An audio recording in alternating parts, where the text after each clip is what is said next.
গ্রামের বাঁওড়ের মধ্যে নৌকো ঢুকেই জল ঝাঁঝির দামে আটকে গেল।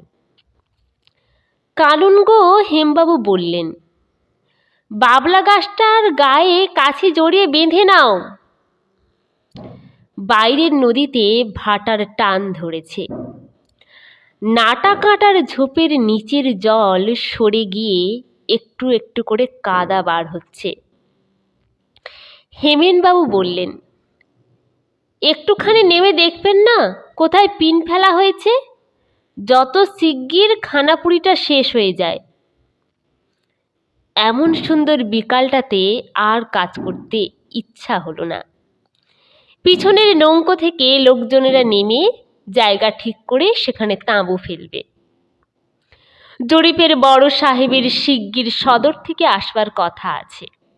কাজেই যত তাড়াতাড়ি কাজ আরম্ভ